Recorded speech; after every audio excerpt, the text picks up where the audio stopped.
Class 8 इस video के अंदर हम करेंगे एक्सरसाइज 14.2 का क्वेश्चन नंबर 5। तो क्वेश्चन नंबर 5 दिया है फैक्टराइज द फॉलोइंग एक्सप्रेशंस। हमें फैक्टराइजेशन करना है तीनों ही पार्ट्स के अंदर। तो इसके अंदर कोई आइडेंटिटी तो लग नहीं सकती, क्योंकि यहाँ पर देखो पहला वाला तो स्क्वायर है पी का स्क्वायर, लेकिन ये लास्ट में जो 8 दे रखा है किसी का स्क्वायर नहीं होता। तो यहाँ पर हमारे पास जो तीनों आइडेंटिटी होती है उसमें से कोई सी आइडेंटिटी नहीं लगती। यहाँ पर हम कौन सा मेथड यूज करेंगे? Middle term split. और मिडिल टर्म स्प्लिट कैसे यूज करते हैं उसको आप ध्यान से समझो। पहली स्टेप के अंदर हम क्या करते हैं, यहाँ पर ये जो पी स्क्वायर है, इस पी स्क्वायर का कोई भी कोफिशिएंट नहीं है, तो क्या कोफिशिएंट होगा इसका? 1। आगे के चल के जब आगे की क्लासेस में आप जाओगे तो वहां पर पी स्क्वायर के कोफिशिएंट वाले क्वेश्चंस भी आएंगे। यहाँ पर पी स्क्वायर का कोई कोफिशिएंट नहीं है, तो क्या मान लिया? 1। अब इस 1 की और यहाँ पर ये जो कांस्टेंट टर्म है जिसके पास कोई भी वेरिएबल नहीं है, जैसे यहाँ पर ये अकेला है ना, इसके पास पी है, तो हम क्या करते हैं, इस 1 की और 8 की करते हैं मल्टीप्लाई। तो मल्टीप्लीकेशन करके क्या आता है, मल्टीप्लाई जब आप करोगे 1 की 8 में तो क्या आ जाएगा? 8। ठीक है। उसके बाद यहाँ पर ये जो बीच वाली टर्म है, मिडिल टर्म स्प्लिट कहते हैं इस वाले मेथड को, क्या कहते हैं? Middle term split. Middle term split का मतलब है बीच वाली जो टर्म है ना, इसको हमें टुकड़े करने हैं। और यहाँ पर ये जो 3 टर्म दे रखे हैं, इन 3 टर्म की हमें 4 टर्म बना लिए। तो बनाने के लिए हम क्या करेंगे, जो मिडिल वाली टर्म है ना 6, इस 6 को हमें प्लस या माइनस करके ऐसा लिखना है कि मल्टीप्लीकेशन करके क्या आ जाए? 8 आ जाए। प्लस या माइनस करके क्या आना चाहिए? 6। लेकिन मल्टीप्लाई करके क्या आना चाहिए? 8। तो आप क्या करोगे उसके लिए? 8 के करोगे फैक्टर्स। जैसे 8 सबसे पहले किसके टेबल में आता है? 8 आता है 1 के टेबल में 8 बार। तो 1 को अगर 8 में प्लस किया जाए तो 1 को 8 में प्लस करके कितना आएगा? 9। और अगर 8 में से 1 को माइनस कर दें तो कितना आएगा? 7। और हमें लाना कितना है? प्लस करके या माइनस करके 6 आना चाहिए। तो 8 के ये वाले जो फैक्टर्स हैं ये हमारे काम के नहीं है। अब आपको क्या करना है? 8 के दूसरे फैक्टर्स करने हैं। तो 8 2 के टेबल में आता है कितने बार? 4 बार। पहले 1 के टेबल से चेक कर लिया, अब 2 के टेबल से चेक करेंगे। तो 2 के टेबल में 4 बार आता है। तो अगर आप 2 में 4 को प्लस करोगे तो कितना आएगा? 2 में 4 को प्लस करेंगे तो 6, और दोनों की मल्टीप्लीकेशन करके 8 भी आएगा। तो हम क्या काम करेंगे, इस 6 की जगह पर क्या लिखेंगे? 2 + 4, क्योंकि 2 और 4 को प्लस करके ही 6 आ रहा है और दोनों का मल्टीप्लीकेशन 8 आ रहा है। ये 2-3 चीज आपको याद रखनी है। तो सबसे पहले आपको क्या करना है, इसके अंदर ये जो पी स्क्वायर है इसको तो एज इट इज लिख लेना है, और ये जो 8 है इस 8 को भी ऐसे ही लिख लेना है। इस 6 क्या आएगा? साइन प्लस ऐसे ही लगा दोगे, और इस 6 की जगह पर लगा दोगे ब्रैकेट।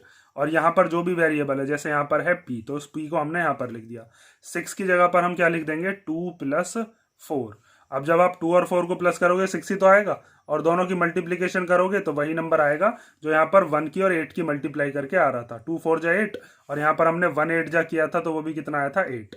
अब नेक्स्ट स्टेप के अंदर क्या करेंगे, प्लस इधर से अंदर लेकर जाओगे, पी इधर से अंदर लेकर जाओगे। ध्यान से देखो अब, तो पी स्क्वायर, ये प्लस इस 2 के साथ लगेगा तो +2, और ये पी भी लगेगा 2 के साथ, तो ये हो जाएगा +2p। उसके बाद ये वाला प्लस इस प्लस के साथ मिलेगा, तो प्लस प्लस तो प्लस ही होते हैं, और ये 4 भी मिलेगा इस p के साथ, तो 4p हो गया, और +8। अब देखो 2p और 4p को प्लस करके 6p तो आना है। तो यहाँ पर ये जो 3 टर्म थी इनकी हमने कितनी टर्म बना ली? यहाँ पर 4 बना ली। अब इसमें रीग्रुपिंग वाला मेथड हम लगाएंगे। शुरुआत वाले दोनों को और लास्ट वाले दोनों को, इन दोनों को हम फैक्टराइज करेंगे कॉमन लेकर। तो शुरुआत के दोनों में से क्या चीज कॉमन आ रही है? देखो इसके पास भी p है, इसके पास भी p है, तो p ले लेते हैं हम कॉमन। जब इसके पास p आपने कॉमन ले लिया होगा, 2 p थे, एक p आपने बाहर कॉमन ले लिया तो एक p बचा। यहाँ पर 2p था तो आपने p बाहर ले लिया तो क्या बचा इसके पास? इसके पास बचा 2 प्लस। उसके बाद 4p और 8 में से क्या कॉमन ले सकते हैं? 4 कॉमन ले सकते हैं, क्योंकि 4 के टेबल में 4 भी आता है और 4 के टेबल में 8 भी आता है। तो दोनों में से क्या कॉमन ले लो? 4। जब आपने 4 कॉमन ले लिया तो इसके पास क्या बचा? इसके पास बचा p।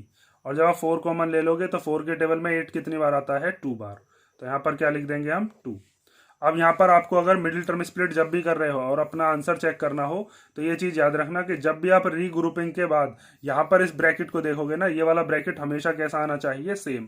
अगर ये दोनों ब्रैकेट सेम आए हैं तो आपका जो मिडिल टर्म स्प्लिट है वो सही है, वरना तो फिर गलत है, वहीं पर रुक जाना।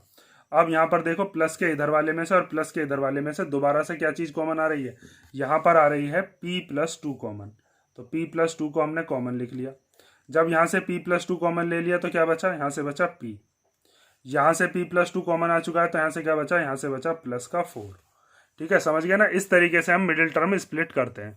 मिडिल टर्म स्प्लिट के लिए ये 2-3 चीज़ जो मैंने आपको बताई है याद रखनी है। मल्टीप्लिकेशन करके क्या क्या नंबर आने चाहिए, वो वाले दोनों नंबर याद रखने हैं आपको, और प्लस या माइनस करके मिडिल वाली टर्म आनी चाहिए।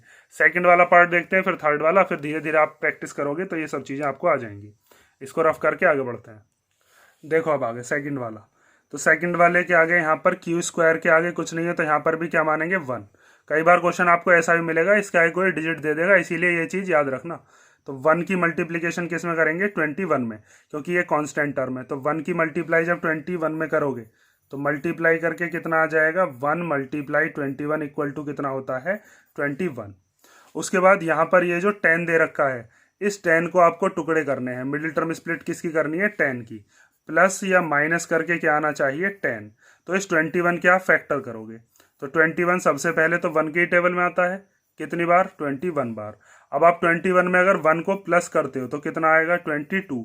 लेकिन हमें तो कितना लाना है, हमें तो 10 लाना है। और 21 में से अगर 1 माइनस कर दूंगा तो कितना आएगा, 20। तो ये वाली चीज़ तो क्या हो गई, फेल हो गई, ये तो गलत है। तो इसका मतलब 21 के हमें कोई और फैक्टर ढूंढने पड़ेंगे। तो 21 के और फैक्टर क्या होते हैं, 21 3 के टेबल में आता है 7 बार। और अगर मैं 3 में से 7 प्लस कर दूं, 3 और 7 कितने हो जाएंगे, 10 हो जाएंगे, जो मुझे लाना है। माइनस करूंगा तो 4 आएगा, 4 मुझे लाना नहीं है, मुझे क्या करना है, इन दोनों को प्लस। 3 और 7 को मैं प्लस करूंगा तो आ जाएगा 10, और 3 और 7 की मल्टीप्लाई करके क्या आता है, 21, जो कि मुझे लाना था। ये चीज़ याद रखना, मल्टीप्लाई करके 21 लाना है, प्लस या माइनस करके क्या लाना था, 10। तो हमें प्लस करके 10 मिल रहा है। तो अब आप इसको ऐसे ही लिखोगे, जो पहली वाली टर्म है ये क्यू स्क्वायर, ये तो एज इट इज आ जाती है। यहाँ से ये जो 21 है इसको भी लास्ट में ऐसे ही लिख लोगे, इन दोनों के साथ कोई भी छेड़छाड़ नहीं करनी है। ये माइनस ऐसे ही लगा देंगे, ब्रैकेट शुरू कर देंगे जैसे यहाँ पर ब्रैकेट किया था, और ये क्यू जो है ये यहाँ पर बाहर आ जाएगा। अब इस 10 की जगह पर क्या लिख दोगे, 10 की जगह पर लिख दोगे 3 + 7। तो यहाँ पर आ जाएगा 3 + 7। अब नेक्स्ट स्टेप देखो।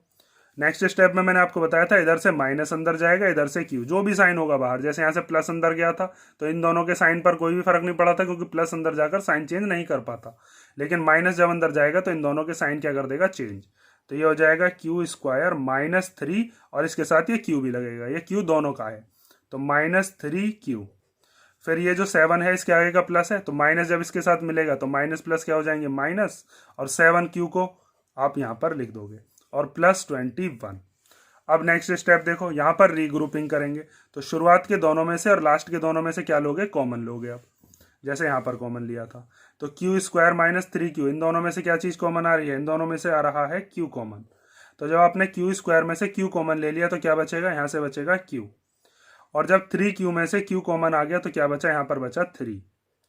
उसके बाद देखो 7 और 21, ये दोनों के दोनों ही किसके टेबल में आते हैं, 7 के टेबल में।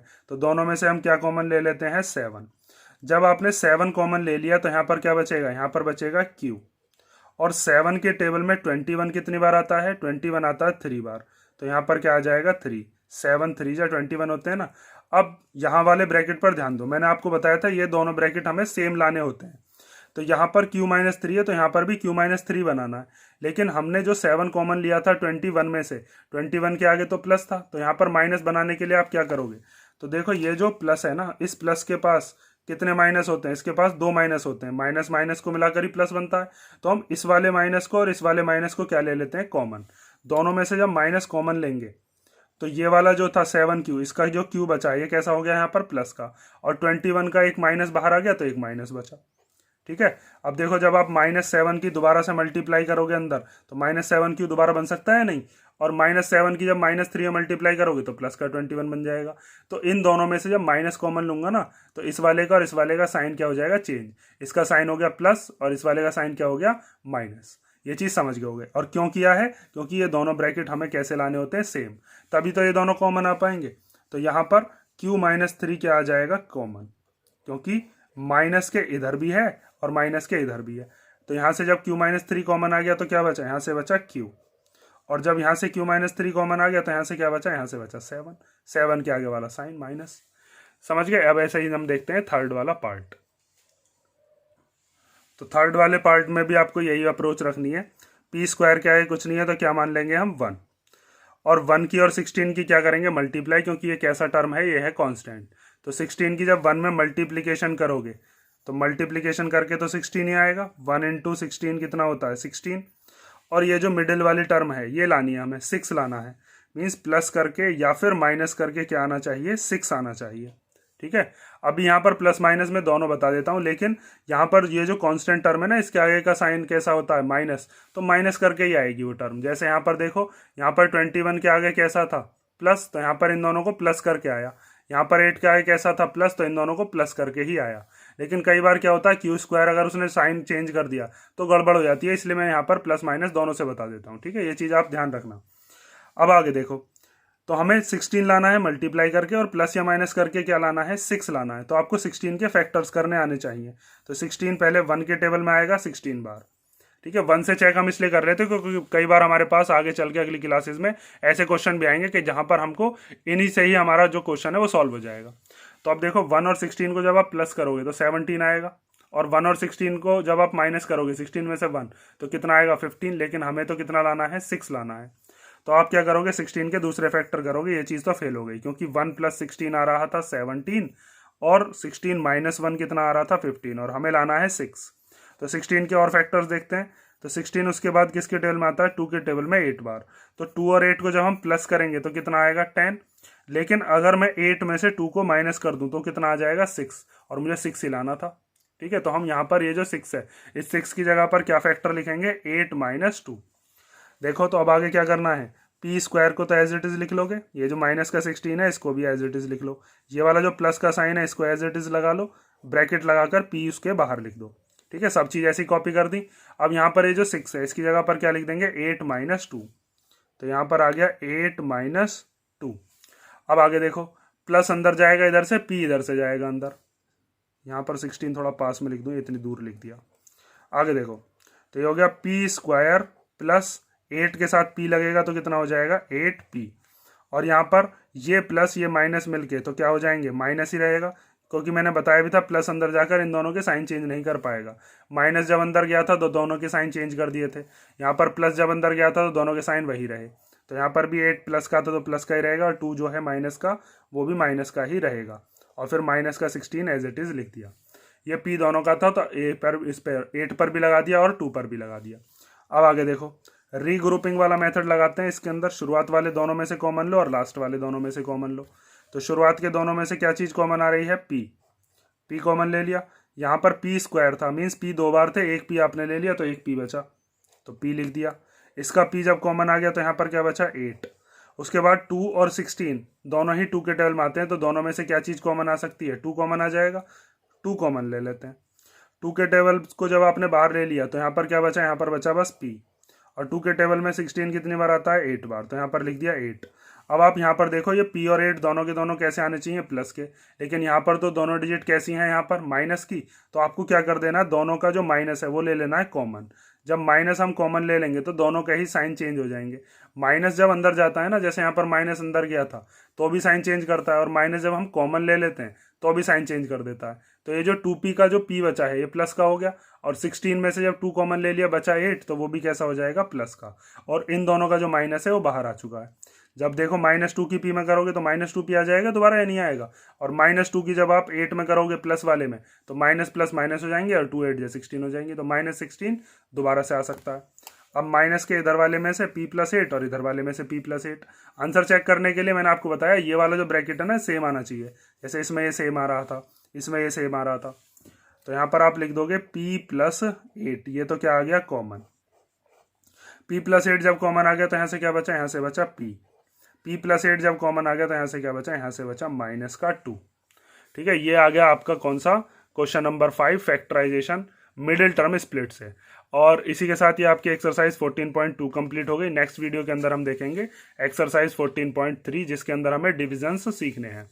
ठीक है, और अगर किसी क्वेश्चन में इस एक्सरसाइज में कोई डाउट हो, किसी क्वेश्चन में कोई डाउट हो तो कमेंट करके बता देना। और भी कई सारे मेथड्स होते हैं, मैं उनसे भी बता सकता हूँ आपको। अगर किसी क्वेश्चन में डाउट हुआ करे तो कमेंट कर दिया करो।